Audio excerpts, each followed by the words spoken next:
8. राधा की ऐसी बात सुनकर गंगा को बहुत ज्यादा गुस्सा आया और उसने राधा के गाल पर जोर का थप्पड़ खींच कर दिया ताकि वो उसे होश में ला सके।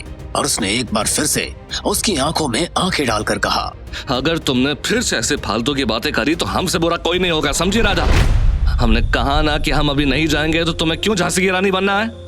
एक बार समझ लो राधा, अगर हमें तुम्हारे जीने मरने से फर्क नहीं पड़ता ना तो अपना काम छोड़कर हम यहाँ आते नहीं। अब हमारी बात समझ गई हो या एक और थप्पड़ मारकर तुम्हें फिर से समझाना पड़ेगा? गंगा के थप्पड़ से राधा एकदम सुन्न पड़ गई थी। उस जोरदार थप्पड़ खाने के बाद उसने हैरानी से गंगा की तरफ देखा, क्योंकि उसने उसे कभी इतने गुस्से में नहीं देखा था। गंगा तो हमेशा एक हल्का फुल्का शांत इंसान था, लेकिन आज राधा गंगा की आंखों में एक अलग ही आग देख रही थी जो उसके लिए काफी अजीब था। वहीं राधा को चुपचाप खड़ा देख गंगा भी हैरान था। वो उसको होश में लाने के लिए झंझोड़ते हुए बोला, अरे राधा, आप कुछ बोलोगी भी या ऐसे ही मूर्ति बनकर खड़ी रहोगी? राधा अभी भी थप्पड़ पड़ने के शौक में थी, इसलिए उसने अटकते हुए गंगा से कहा, गंगा, लेकिन वो गाय? राधा की बात सुनकर गंगा ने अपना सुर पकड़ लिया और फिर राधा का हाथ पकड़कर उसे वहां से दूर ले जाना शुरू कर दिया। रोड पर पहुंचते ही गंगा को पता चला कि सुनसान इलाका होने की वजह से वहां पर न तो कोई टैक्सी थी और न ही कोई ऑटो। गंगा को टेंशन में देखकर राधा अपना फोन निकालकर गंगा से धीरे से बोली, तुम टेंशन मत लो गंगा, मैं कैब बुक करती हूँ। राधा ने इतना कहा ही था कि तभी वहां कैब आ गई। कैब वाला राधा और गंगा को अकेले उस सुनसान इलाके में देखकर शीशा नीचे करते हुए बोला, वाह, जंगल में मंगल। पैसे तो है ना तुम लोगों के पास, या मुफ्त में जाने का इरादा है? हाँ भाई, पैसे हैं। अब दरवाजा खोलोगे? 400 रुपए लगेंगे भैया, पहले ही बता देता हूँ। लेकिन ऐप पर तो 200 दिखा रहा है। जी मैडम, ऐप पर 200 ही है, बाकी 200 आपके साथ इस गधे को बिठाने की फीस। एक आदमी कुछ भी सह सकता था, लेकिन उस लड़की के सामने अपनी बेइज्जती नहीं, जिसको वो पसंद करता हो। गंगा ने अपने मन में कुछ सोचने लगा और तभी वो उस कैब वाले से बोला, ठीक है, हम तुम्हें 400 रुपए देने को तैयार हैं। अभी एडवांस में चाहिए, उसके बाद छोड़ कर आऊंगा तुम्हें। तुम्हारा क्या भरोसा, मेरे पैसे दो या ना दो। गंगा को यह आदमी सही नहीं लग रहा था, इसलिए उसने कहा, अरे भाई दे देंगे, हम कौन सा वहां से भागे जा रहे हैं। अब 500 चाहिए, वो भी अभी के अभी। मुझे पता है तू नहीं दे पाएगा, लेकिन चाहे तो इस छमिया को मेरे साथ भेज दे, इसको सही जगह पर पहुंचा दूंगा। कैब ड्राइवर की बात सुनते ही गंगा का अंदर का गुस्सा उसके हाथों तक आ गया और उसने अपनी मुट्ठी कस के बांध ली। गंगा ने उसकी गाड़ी का नंबर देखा और फिर गंगा ने उसके हाथ में 500 का नोट दे दिया। फिर गंगा राधा के साथ गाड़ी में बैठ गया।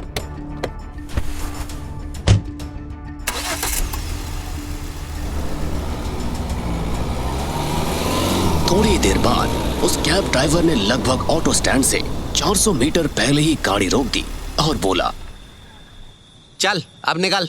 200 का 500 लिए हैं, फिर भी जगह तक नहीं छोड़कर आ रहे। क्या दुश्मनी है आपकी हमसे भाई? अरे कम से कम बाहर चौराहे तक तो चलिए। चलना वे भिखारी, क्या कर लेगा तू? जा 1 स्टार रेटिंग दे देना, भाग यहाँ से, बेवकूफ कहीं के, पता नहीं कहाँ कहाँ से आ जाते हैं।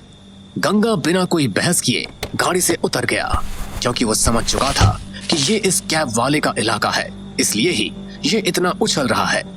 गंगा ने उसकी तरफ गुस्से से देखा, लेकिन तभी राधा ने उसका हाथ पकड़ते हुए कहा, चलो ना गंगा, हम चलकर चले जाएंगे, बस थोड़ा सा ही है यहाँ से, तो इनसे बहस करने का कोई फायदा नहीं है। जा बे, अपनी छमिया की बात सुन ले और निकल यहाँ से। वैसे भी तुझसे ज्यादा होशियार लग रही है ये मुझे।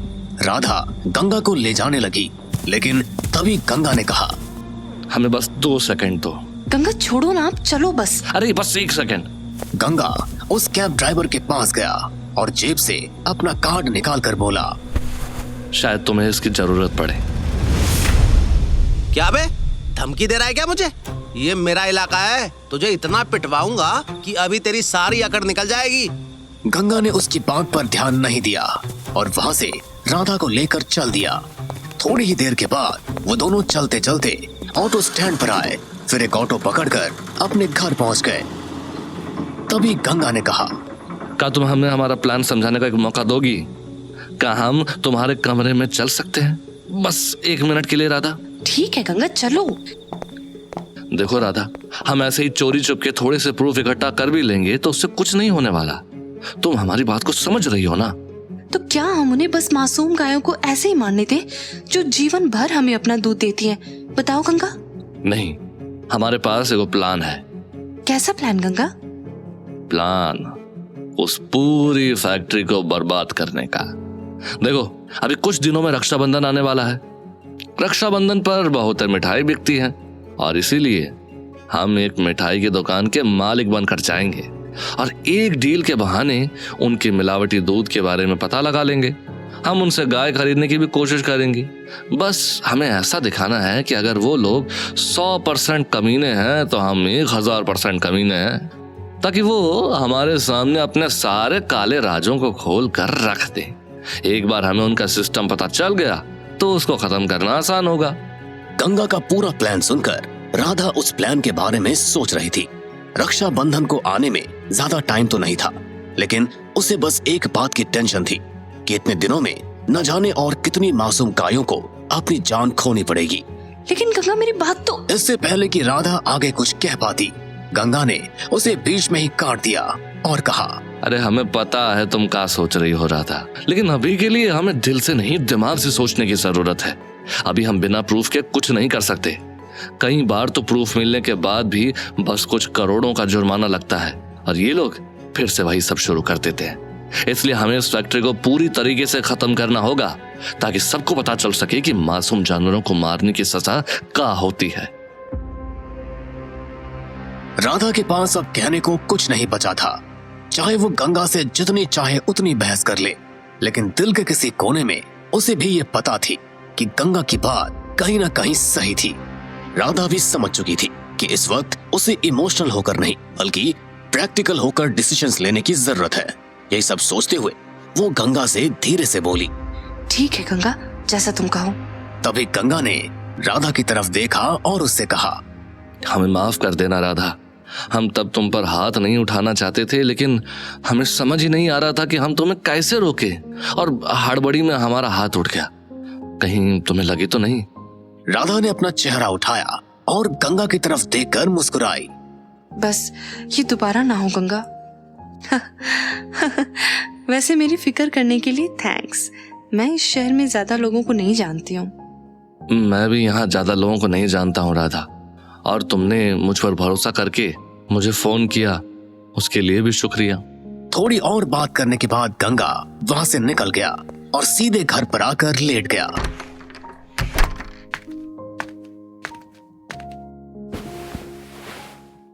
उसके दिमाग में चौटाला की बातें चलने लगी।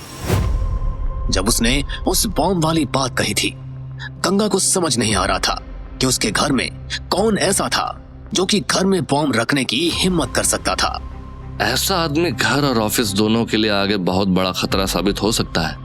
कहा पता कब कौन इससे कहां पर बॉम्ब रखवा दे। हो ना हो, हमें इस गद्दार के बारे में जल्द से जल्द पता लगाना ही होगा, लेकिन आखिर कैसे? अगले दिन गंगा अपने ऑफिस में पहुंचा और अब ये गद्दार वाली बात उसके दिल और दिमाग में बस चुकी थी।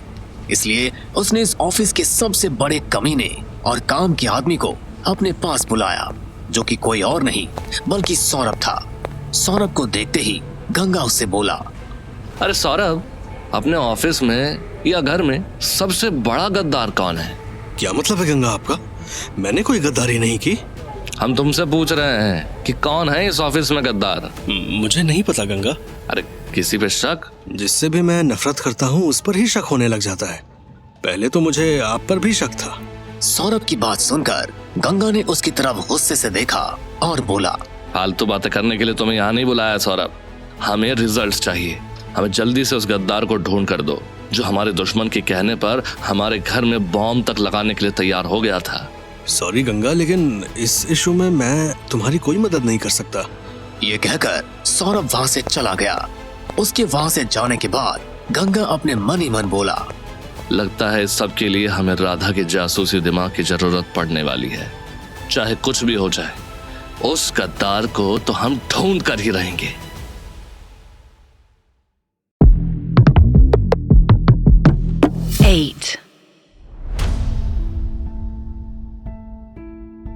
एक तरफ गंगा घर पर मौजूद गद्दार का पता लगाने की कोशिश कर रहा था, वहीं दूसरी तरफ चंद्रजीत गंगा को गिराने का बस एक मौका ढूंढ रहा था।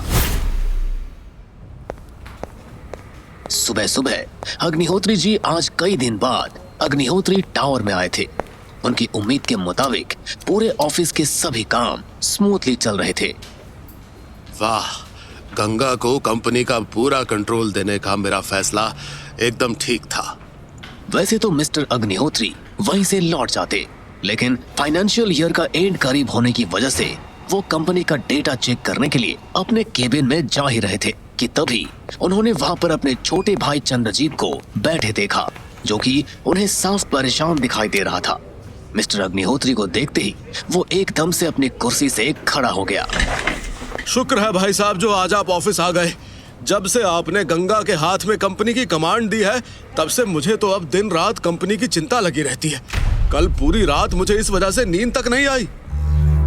क्या चंद्रजीत, इतने सालों से तुम लोग ही तो कंपनी चला रहे हो, तुम्हें एकदम से इतनी टेंशन क्यों होने लगी भला? और अगर नींद नहीं आ रही है तो एक अच्छा साइकियाट्रिस्ट है मेरे टच में, बताओ उनका नंबर दूं? अरे नहीं भाई साहब, माना कि कंपनी बहुत सालों से चल रही है और मैं बिना किसी खासी दिक्कत के चला भी रहा हूँ, लेकिन ये गंगा तो बस अभी आया है ना कंपनी में। अगर ये ऐसा ही बना रहा तो कंपनी के सारे फंड्स खत्म हो जाएंगे, फिर ना चिंता करने के लिए कंपनी होगी और ना सोने के लिए बिस्तर। आराम से मेरे भाई बैठो, पहले थोड़ा पानी पियो और फिर आराम से मुझे बताओ कि क्या किया है गंगा ने। आप दिक्कत की बात कर रहे हैं भाई साहब। यहाँ गंगा ने हमारे और कंपनी के साथ पूरे 500 करोड़ रुपए का फ्रॉड किया है, वो भी उस गद्दार चौटाला के साथ मिलकर, जिसको हमने पहले कंपनी से लात मारकर निकाला था। चौटाला को अपना दुश्मन समझना हमारी बहुत बड़ी गलती थी चंद्रजीत। असल में तो हमें कभी भी चौटाला को निकालना ही नहीं था। उसने तो हमें कभी धोखा दिया ही नहीं, बल्कि वो हम थे जिन्होंने चौटाला को धोखा दिया था। वो तो भला हो गंगा का जो वो उसे वापस ले आया। भाई साहब आप बहुत भोले हैं। गंगा ने आपको जो पट्टी पढ़ा दी, आप वही चुपचाप पढ़कर आ गए। हमसे धोखा खाने के बाद भला वो चौटाला हमारे साथ क्यों आएगा? ये सब गंगा का किया हुआ फ्रॉड है। वो तो हमें नहीं पता चंद्रजीत की गंगा ने ऐसा क्या किया कि चौटाला मान गया, लेकिन जैसा तुम समझ रहे हो वैसा नहीं है। गंगा ने हमारे साथ कोई फ्रॉड नहीं किया है। लेकिन भाई साहब पूरे 500 करोड़, आपके हिसाब से ये रकम कुछ ज्यादा नहीं है? गंगा ने वो रुपए चौटाला में इन्वेस्ट किए हैं, जिसका रिटर्न तुम्हें इसी महीने अपनी बुक्स में दिख जाएगा। शायद तुमने अकाउंट्स पर ध्यान नहीं दिया, लेकिन इस बार सभी इंपोर्टेड रॉ मटेरियल्स 35% सस्ते आए हैं। मेरी मानो तो चौटाला सस्ते में मान गया, वरना वो अगर 1000 करोड़ भी मांगता ना तो हम वो भी दे देते। भाई साहब ये आप नहीं, आपका गंगा के लिए अंधा प्यार बोल रहा है। आप उसकी गलतियों पर पर्दा डाल रहे हैं। पहले उसने उस आयशा पर करोड़ों रुपए लुटा दिए और फिर मखीजा से दुश्मनी। सालों से हम मखीजा के साथ ही मार्केटिंग का काम कर रहे थे, ऊपर से गंगा ने पूरे ऑफिस का माहौल भी खराब किया हुआ है, वो अलग। आपको मुझ पर भरोसा नहीं है ना, तो चलिए मैं सौरभ को बुला देता हूँ, शायद तब आपको भरोसा होगा। ये कहकर चंद्रजीत ने अपना फोन निकाला और सौरभ को भी मिस्टर अग्निहोत्री के ऑफिस में बुला लिया। कुछ देर बाद सौरभ वहां पर पहुंच गया। चंद्रजीत को परेशान देखकर सौरभ ने उससे पूछा, चंद्रजीत सर आप इतनी टेंशन में, कुछ हुआ है क्या? सौरभ को देखते ही चंद्रजीत पूरे कॉन्फिडेंस के साथ उससे बोला, हाँ सौरभ, तुम्हें तो मेरी टेंशन की वजह पता ही है। क्या तुम भाई साहब को मेरी टेंशन की वजह बताओगे? Why not sir? बट आप मुझे बता सकते हैं कि आप किस बारे में बात कर रहे हैं? क्या सौरभ, तुम्हें तो पता ही है ना कि दिन रात मेरी टेंशन की एक ही वजह है, वो गंगा। तुम जल्दी से बताओ कि कैसे उस गंगा ने हर किसी की नाक में दम किया हुआ है। हाँ सौरभ बेटा, अगर तुम्हें गंगा से कोई दिक्कत है तो तुम बेझिझक मुझे बता सकते हो। चंद्रजीत और मिस्टर अग्निहोत्री की बातों को सुनकर सौरभ मिस्टर अग्निहोत्री के सामने एक बुलंद आवाज में बोला, जी सर, जैसा कि चंद्रजीत सर ने बताया, गंगा ने अपनी अनोखी प्लानिंग से नाक में दम तो किया हुआ है, लेकिन हमारे सभी कॉम्पिटिटर्स और दुश्मनों की। जी सर, आपने ठीक सुना। गंगा जल्दी ही हमारी इंडस्ट्री में एक रेवोल्यूशन लाने वाला है। सौरभ की ये बात सुनकर चंद्रजीत का मुंह खुला का खुला रह गया। उसे इस बात की जरा भी उम्मीद नहीं थी कि गंगा से नफरत करने वाला सौरभ गंगा की तारीफ भी कर सकता था। चंद्रजीत की ऐसी हालत देखकर मिस्टर अग्निहोत्री उसके कंधे पर हाथ रखते हुए बोले, चंद्रजीत, तुम्हें जो भी परेशानियां या इस आइडिया के बारे में जो भी दिक्कतें दिखाई दे रही हैं, उन सब के बारे में तुम गंगा से क्यों नहीं बात करते? मेरी बात मानो और तुम दोनों चाचा भतीजे एक दूसरे को समझो। हमें साथ मिलकर अग्निहोत्रीज को आगे बढ़ाना है और तुम चाहो तो यहाँ मेरे कैबिन में बैठकर खुद कंपनी का डेटा चेक कर सकते हो कि कौन सी इन्वेस्टमेंट प्रॉफिटेबल साबित हो रही है और कौन सी लॉस। ये कहकर अग्निहोत्री जी वहाँ से निकल गए और उनके जाने के बाद सौरभ भी चंद्रजीत से बिना कुछ कहे वहाँ से चला गया। लेकिन चंद्रजीत उसी केबिन में बैठकर कंपनी का डेटा चेक करने लगा। वहीं दूसरी तरफ सर्वेंट क्वार्टर में पिछले भाग दौड़ भरे दिन के बाद आज गंगा अपनी नींद पूरी करके बिस्तर से उठा।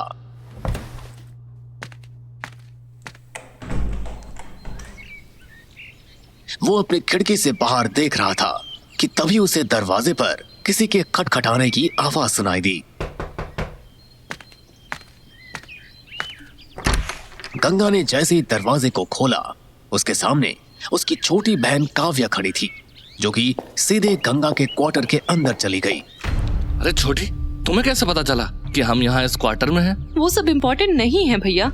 भैया, आज शाम को मुझे जिस डॉक्टर के पास जाना है वहाँ आप मेरे साथ चलोगे ना? लेकिन काव्या, हम तुम्हारे साथ वहाँ जाकर आखिर क्या करेंगे? अरे वो तो तुम लेडीज के लिए है ना। तो आपको मेरे साथ चलने में क्या प्रॉब्लम है? अब आपको मेरे साथ जाने में शर्म आ रही है क्या? ऐसा नहीं है छोटी, और तुम्हें ये बात अच्छी तरह से पता है। वजह जो भी हो, मुझे कुछ नहीं पता भैया। आपको बस मेरे साथ चलना होगा, मैं अकेले कहीं नहीं जाऊंगी। गंगा काव्या की बात सुनकर शांत हो गया।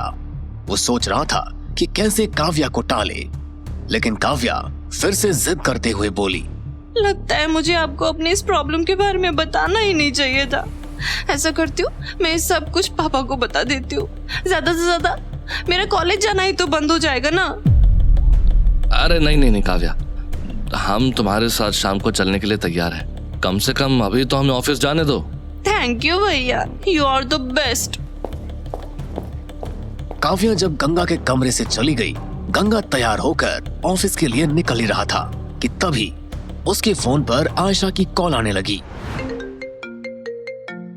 ये देखकर गंगा ने अपना सर पकड़ लिया और मन ही मन सोचते हुए बोला, अरे यार, आयशा जी को फिर से वही बात करनी होगी।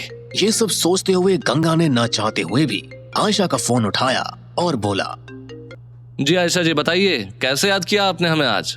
मिस्टर गंगा, मुझे आपसे मिलना है और प्लीज कोई बहाना मत बनाइएगा। आप बस इतना बताइए कि आप कितने बजे फ्री हैं। लेकिन एकदम से क्या हुआ आयशा जी? कम से कम हमें ये तो बताइए। मिस्टर गंगा, आपको ये अच्छी तरह से पता है कि मुझे अपनी डील और मखीजा जी से रिलेटेड बात करनी है। हमने आपसे कहा ना, आप टेंशन मत लीजिए आयशा जी, बस आप हम पर भरोसा रखिए, सब ठीक होगा। नहीं मिस्टर गंगा, आज बस मुझे आपसे मिलना है। ठीक है आयशा जी, फिर 2 घंटे में टेम्पटेशन कैफे पर मिलते हैं, ठीक है ना? ठीक है गंगा जी, मैं वहाँ पहुँच जाऊंगी। गंगा ने कह तो दिया था, लेकिन अभी तक वो ऑफिस भी नहीं गया था और अब उससे पहले आयशा से जाकर मिलना था। ये सब सोचते हुए गंगा जल्दी ही टेम्पटेशन कैफे में पहुंच गया। उसने देखा कि आयशा वहां पर पहले से ही बैठी हुई थी। अपने चेहरे पर एक मुस्कान लिए वो आयशा के सामने बैठा और बोला, लीजिए आयशा जी, जैसा हमने वादा किया था, हम आपके सामने आ गए। मिस्टर गंगा, आप इतने काम कैसे हो सकते हैं? मखीजा सर ने मुझे पूरी इंडस्ट्री से ब्लैकलिस्ट कर दिया है। अरे इंडस्ट्री तो छोड़िए, कोई भी एडवर्टाइजिंग एजेंसी तक मुझे काम देने को तैयार नहीं है। आपने कहा था सब कुछ ठीक हो जाएगा, यही है आपका सब कुछ ठीक? आयशा जी, आप थोड़ा सा पानी पीजिए, गुस्से से आपका चेहरा लाल हो गया है। थोड़ा आराम से बात करते हैं ना। देखिए, आप हमारी कंपनी के साथ डील साइन किए हैं और इसलिए हमारी कंपनी और हम आपका पूरा ध्यान रखने वाले हैं। ओह, और ये आप कैसे करने वाले हैं मिस्टर गंगा? मेरा करियर खराब करके? मुझे तो लगता है अब मुझे आपके साथ डील कैंसिल करके मखीजा से माफी मांग लेनी चाहिए। नहीं आयशा जी, आप कैसी बातें कर रही हैं? क्या आपको हम पर थोड़ा सा भी भरोसा नहीं है? भरोसा तो है मिस्टर गंगा, लेकिन जो कुछ मेरे साथ हो रहा है मैं उसको भी तो नजरअंदाज नहीं कर सकती। हम आपकी बात समझते हैं, इसलिए हम आपके लिए कॉन्ट्रैक्ट लाए हैं। ये कॉन्ट्रैक्ट है अग्निहोत्री प्रोडक्शंस का। आप हमारी प्रोडक्शन कंपनी के लिए रोल करिए।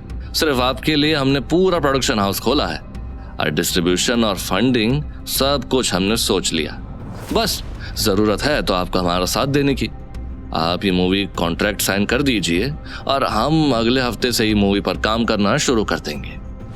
आयशा अपने सामने एक मूवी का कॉन्ट्रैक्ट देखकर शॉक्ड हो गई।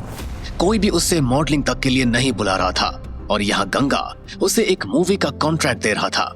ये देखकर वो इमोशनल हो गई और गंगा को गले लगाकर बोली, thank you Ganga ji, thanks, आपने मुझे बचा लिया। मुझे माफ कर दीजिए, मैंने आप पर शक किया।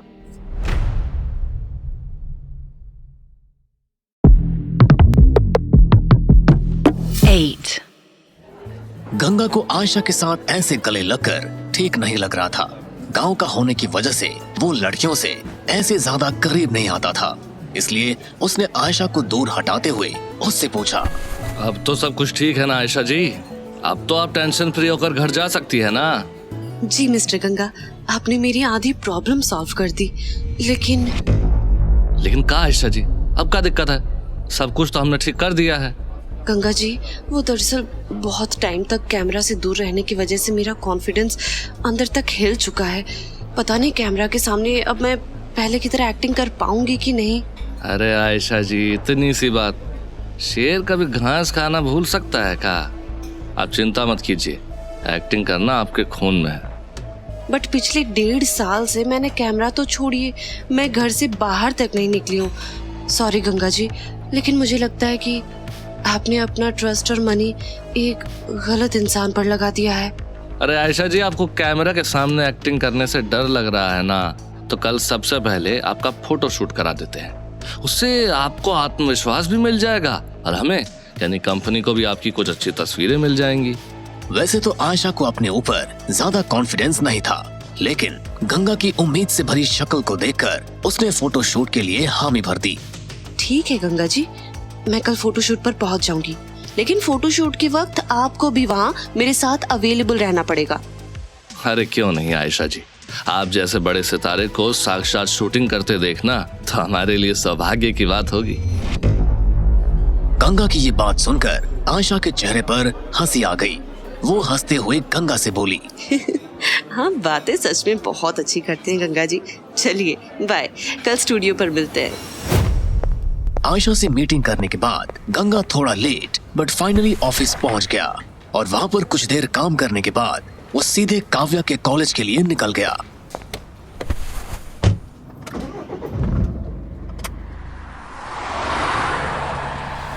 गंगा ने कार काव्या के कॉलेज की पार्किंग में रोक ली थी और काव्या के आने का इंतजार करने लगा। गाड़ी में बैठे हुए उसने सुहाना की दोस्त के क्लिनिक की लोकेशन को चेक किया। ये क्लिनिक रूबी क्लिनिक के नाम से मैप्स पर रजिस्टर था और इस हॉस्पिटल की डॉक्टर का नाम भी रूबी ही था।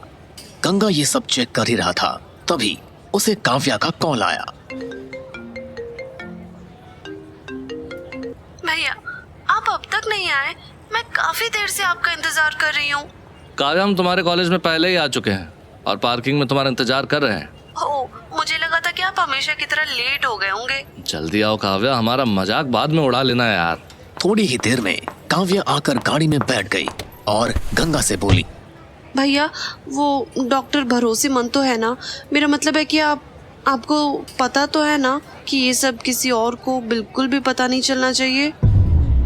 हमने सब जांच पड़ताल पहले ही कर लिया छोटी, और ये डॉक्टर का क्लिनिक भी शहर से काफी दूरी पर है और इसकी डॉक्टर भी काफी भरोसेमंद है। कुछ ही देर में गंगा काव्या को लेकर डॉक्टर रूबी की क्लिनिक पर पहुंच गया। उसने देखा कि क्लिनिक में घुसते ही काव्या के हाव भाव पूरी तरह से बदल गए थे। वो उसके चेहरे पर आई हुई टेंशन को साफ देख सकता था। अरे टेंशन मत ना लो काव्या, हम हर कदम पर तुम्हारे साथ खड़े हैं। ये कहकर गंगा काव्या का हाथ पकड़कर उसे सीधे डॉक्टर रूबी के सामने ले गया। उन दोनों को सामने खड़ा देखकर डॉक्टर रूबी एकदम से चौंक कर बोली, आप जरूर मिस्टर गंगा होंगे। जी डॉक्टर, आप काव्या का चेकअप कर लीजिए। इसको लग रहा है कि ये पेट से है। ओ अच्छा, तो आप कौन है? काव्या के बॉयफ्रेंड? ये सुनकर गंगा हड़बड़ा गया और थोड़ा सीरियस होकर बोला, कैसी बात कर रही है डॉक्टर? हम काव्या का बॉयफ्रेंड नहीं है, बल्कि फैमिली है। काव्या हमारी छोटी बहन है। अब ऐसे कैसे बिना कुछ सोचे समझे कि हमें छोटी का बॉयफ्रेंड कह सकती हैं? मुझे माफ कीजिएगा मिस्टर गंगा, वो क्या है ना, ज्यादातर अनमैरिड प्रेग्नेंट लड़कियां अपने बड़े भाई के साथ नहीं बल्कि अपने बॉयफ्रेंड के साथ सीधे अबॉर्शन कराने के लिए आती हैं। कोई बात नहीं डॉक्टर, आप बस जल्दी से काव्या का चेकअप कर लीजिए। जी आइए मिस काव्या, मुझे अंदर वाले रूम तक फॉलो कीजिए। काव्या के अकेले अंदर जाने का मन नहीं हो रहा था। उसको अंदर ही अंदर एक अजीब सा डर लग रहा था। काव्या को नर्वस देख डॉक्टर उससे बोली, ऐसे क्या देख रही मिस काव्या? अब आपके बड़े भाई के सामने तो मैं आपकी प्रेगनेंसी चेक नहीं कर सकती ना, अंदर तो आपको चलना ही पड़ेगा ना। डॉक्टर की ये बात सुनकर गंगा भी काव्या को समझाते हुए बोला, जाओ काव्या, हम यहीं पर तुम्हारा इंतजार करेंगे। वैसे मिस्टर गंगा, इंतजार करते करते आप चाहे तो ये बुक्स पढ़ सकते हैं। डॉक्टर रूबी ने बुक शेल्फ की तरफ इशारा करते हुए गंगा से कहा। जैसे ही गंगा ने बुक शेल्फ की तरफ देखा तो उसको थोड़ा अजीब लगा, क्योंकि वहां पर सारी books female pleasure and private part से रिलेटेड टॉपिक्स की ही थी, जिनमें से कई बुक्स सेक्स रिलेटेड प्रॉब्लम्स की थी। इन बुक्स के कवर को देखकर ही गंगा को थोड़ी शर्म आने लगी और वो बोला, अरे नहीं डॉक्टर, हम ऐसे ही ठीक है। क्या हुआ मिस्टर गंगा? ऐसी बुक्स देखकर आपको अपनी छोटी बहन के सामने शर्म आ रही है क्या? आपकी भी तो कोई गर्लफ्रेंड होगी ना, ये सब आपकी काफी काम आएंगी। नहीं डॉक्टर, भैया तो एकदम सिंगल है। अरे तो आगे भी तो इनकी कभी ना कभी गर्लफ्रेंड बनेगी ना, तब तो काम आएगी ना। ये कहते हुए डॉक्टर रूबी आगे आई और एक female hormones and female pleasure से रिलेटेड बुक सीधे गंगा के हाथ में दे गई। लेकिन गंगा उन बुक्स से कुछ ज्यादा ही अनकंफर्टेबल था। ये देखकर डॉक्टर रूबी उससे बोली, ओहो मिस्टर गंगा, ये बस बुक्स है, आप तो ऐसे डर रहे हैं ना जाने मैं आपको क्या दे रही हूँ। इन बुक्स को पढ़िए, आपकी लाइफ में आने वाली लड़कियों को समझने में आपको काफी आसानी होगी, वरना आप भी अपनी छोटी बहन वाली गलती कर बैठेंगे। ये कहकर डॉक्टर रूबी गंगा के हाथ में जबरदस्ती एक बुक पकड़ाकर काव्या को लेकर क्लिनिक के अंदर चली गई। और यहाँ गंगा अब वेटिंग रूम में उन किताबों के साथ अकेला था। जब उसने उन्हें खोलकर पढ़ना शुरू किया तो पहला चैप्टर फीमेल इमोशंस को लेकर था। ये बिल्कुल भी वल्गर नहीं थी, बल्कि काफी अच्छी तरह चीजों को समझा रही थी।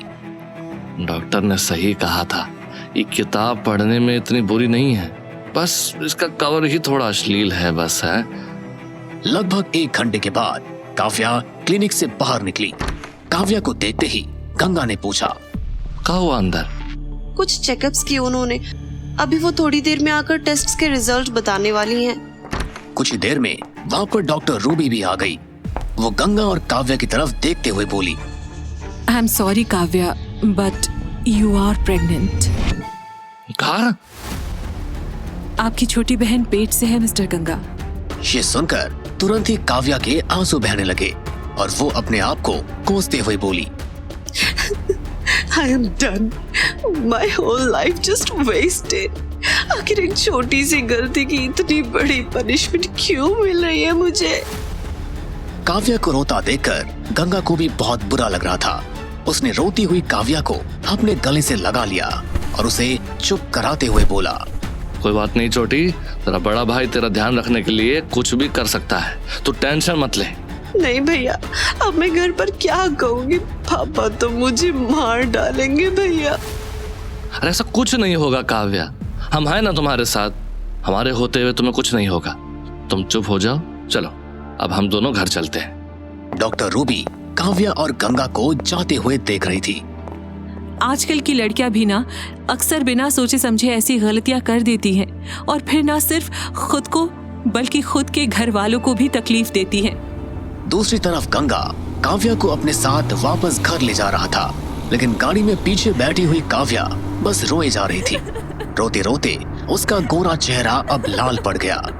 गंगा से ये सब देखा नहीं जा रहा था, लेकिन उसे इस बात का कोई अंदाजा नहीं था कि ऐसे सिचुएशन में आखिर उसे क्या करना चाहिए जिससे काव्या चुप हो जाए। उसने बीच रास्ते में गाड़ी को रोक दिया और काव्या की तरफ देखते हुए बोला, छोटी अब चुप हो जाना, हमने कहा ना कि हम सब संभाल लेंगे, फिर तो काहे इतना चिंता कर रही है? ऐसे रोती रहेगी तो तेरी हेल्थ और बच्चे पर गलत असर पड़ेगा कि नहीं? क्या संभाल लेंगे आप? बोलिए, क्या आप मेरे बच्चे को पैदा कर देंगे? समझ नहीं आ रहा, जब घर पर सबको पता चलेगा तो क्या होगा? आपको तो मेडल मिल जाएगा अच्छा बड़ा भाई होने का, लेकिन मेरी तो पूरी लाइफ बर्बाद हो गई है ना। अरे ठीक है, तो तू बता क्या चाहती है? तू क्या करें हम तेरे लिए? क्या करें कि तू वापस से हंसने लग जाए? कुछ नहीं कर सकते आप भैया, ये सब मेरी गलती और अब मुझे ये सब भुगतना होगा। गंगा बहुत लाचार महसूस कर रहा था क्योंकि चाहकर भी वो अपनी बहन के लिए कुछ नहीं कर पा रहा था। वो ये सब सोच ही रहा था कि तभी उसे डॉक्टर रूबी का कॉल आ गया। हेलो। आप जल्दी से क्लिनिक वापस आइए मिस्टर गंगा, और मिस काव्या को भी अपने साथ लाइएगा। कुछ जरूरी बात है जो मुझे आप दोनों को बताना है। मुझे रिपोर्ट्स देखकर अचानक कुछ पता चला है, इसलिए आप जल्दी से वापस आ जाइए। लेकिन हुआ क्या है डॉक्टर रूबी? वो मैं एक बार और चेक करके ही बता पाऊंगी। ठीक है, हम छोटी को लेकर फौरन पहुंचते हैं डॉक्टर।